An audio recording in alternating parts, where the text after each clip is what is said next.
नमस्कार, दिन भर की बड़ी खबरों में आपका स्वागत है। मैं हूं आपके साथ सुनीता तिवारी।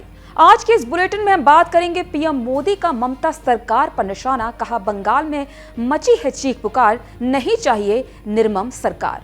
फिर बात करेंगे महाराष्ट्र में मचा सियासी भूचाल। अजीत पवार की शिकायत लेकर गृह मंत्री अमित शाह के पास पहुंचे मंत्री और विधायक। और बुलेटिन के आखिर में बात होगी ऑपरेशन सिंदूर के बाद रक्षा मंत्री राजनाथ सिंह का बड़ा बयान। कहा, पीओके के लोग हमारे अपने हैं, उन्हें जल्द भारत में शामिल करेंगे।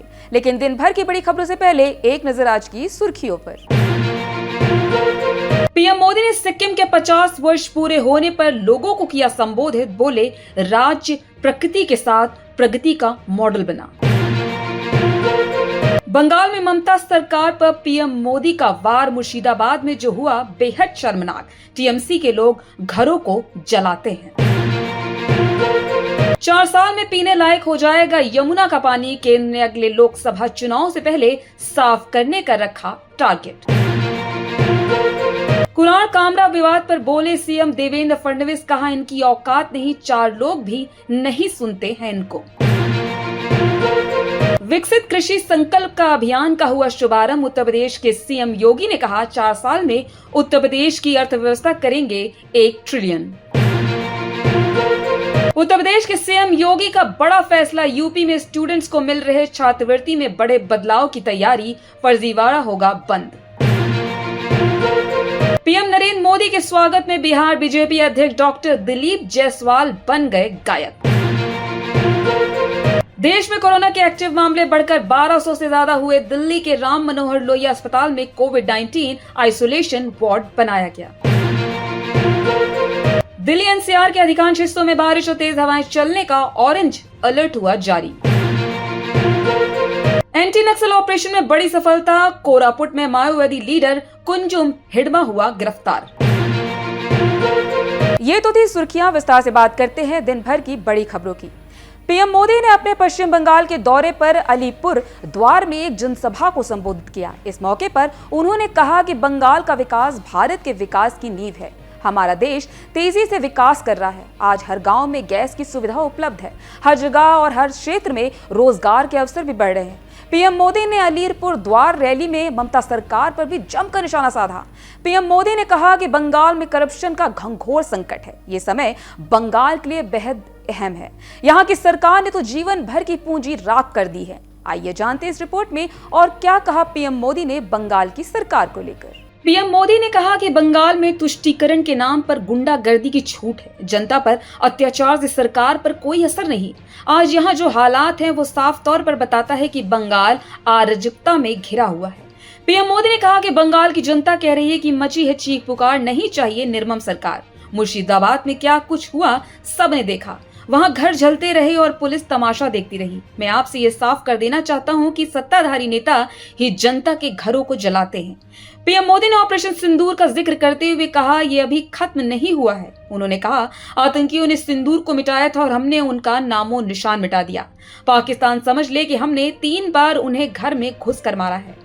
पाक सेना आतंकियों का सहारा लेती है। अब पाकिस्तान को हर आतंकी हमले की कीमत चुकानी पड़ेगी। पीएम मोदी ने आगे कहा कि केंद्र सरकार के प्रयासों की वजह से हमारी बहनों को फायदा हुआ है। उज्ज्वला योजना से बहनों की जिंदगी आसान हुई है। देश में 31 लाख से ज्यादा एलपीजी कनेक्शन है। साथ ही लाखों परिवार को पाइप के माध्यम से गैस मिल रही है।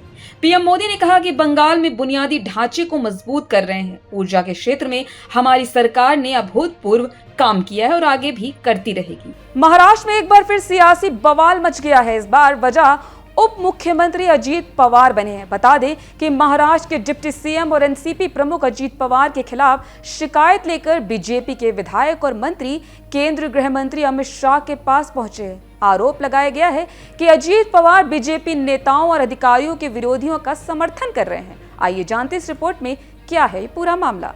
दरअसल गृह मंत्री अमित शाह 25 से 27 मई तक महाराष्ट्र के दौरे पर थे। अब बीजेपी के मंत्रियों और विधायकों का दावा है कि अजीत पवार उन उम्मीदवारों को मजबूत कर रहे हैं जिन्होंने 2024 के चुनाव में बीजेपी को हराया था। इससे आगामी स्थानीय निकाय चुनावों में पार्टी की स्थिति कमजोर हो सकती है।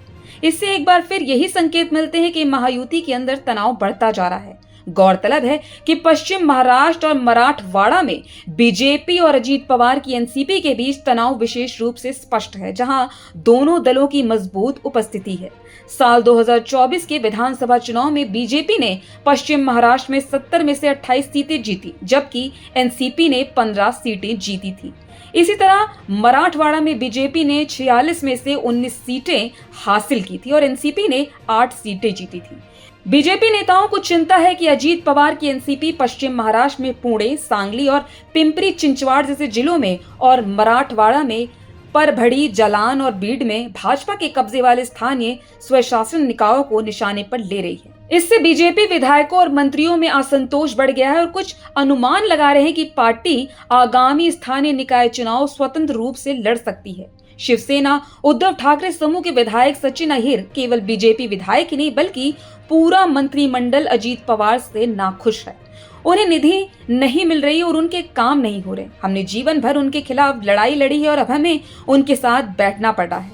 एनसीपी शरद पवार समूह के विधायक रोहित पवार शायद बीजेपी नेता अपनी असंतुष्टता को अजीत पवार के साथ चर्चा में लाना चाहते हैं ताकि वे इस विवाद को बढ़ा सके और आगामी स्थानीय निकाय चुनाव अपनी ताकत पर लड़ सके।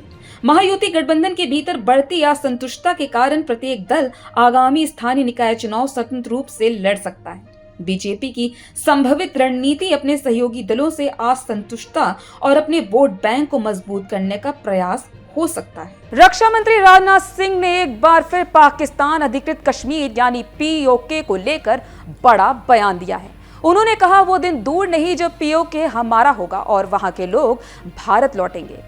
राजनाथ सिंह के इस बयान से एक बार फिर पाकिस्तान तिलमिला उठेगा। राजनाथ सिंह ने कहा, हम तब तक नहीं रुकेंगे जब तक पीओके को वापस नहीं ले लेते। बता दें कि रक्षा मंत्री राजनाथ सिंह ने ये बात CII की वार्षिक बिजनेस समिट में कही है। आइए जानते इस रिपोर्ट में और क्या कहा रक्षा मंत्री राजनाथ सिंह ने पीओके को लेकर। रक्षा मंत्री राजनाथ सिंह ने कहा कि भारत की राष्ट्रीय सुरक्षा में मेक इन इंडिया एक अहम कॉम्पोनेंट है। अगर हमारे पास यह क्षमता नहीं होती तो हमारी सेना पाकिस्तान को धूल नहीं चटा पाती। पाकिस्तान पर निशाना साधते हुए उन्होंने कहा, आतंकवाद का कारोबार चलाना कॉस्ट इफेक्टिव नहीं है बल्कि उसकी एक भारी कीमत अदा करनी पड़ सकती है।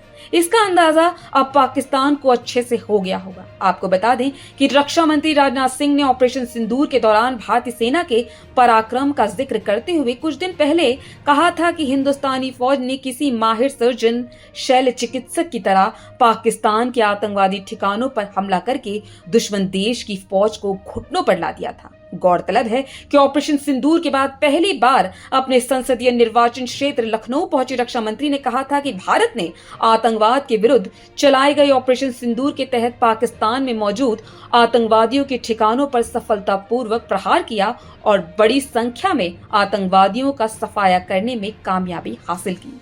उन्होंने कहा था कि भारतीय सेना ने एक कुशल डॉक्टर और सर्जन की तरह काम किया। जैसे कुशल सर्जन जहां बीमारी की जड़ मौजूद होती है वहीं अपने औजारों का इस्तेमाल करता है, वैसे ही भारतीय सेना ने भी बड़ी सटीकता के साथ आतंकवाद की जड़ों पर अपने हथियारों का इस्तेमाल किया। उन्होंने कहा कि मगर जैसा कि पाकिस्तान की आदत है वह जल्दी मानता नहीं और उसने भारत की जमीन पर हमले करने के प्रयास शुरू किए और आम नागरिकों को भी निशाना बनाने का प्रयास किया। लेकिन आगे भी अगर वो ऐसा करता है कि उसके निशाने को हम विफल करते रहेंगे। तो आज इस बुलेटिन में इतना ही। आप देखते रहिए दी लोकसभा।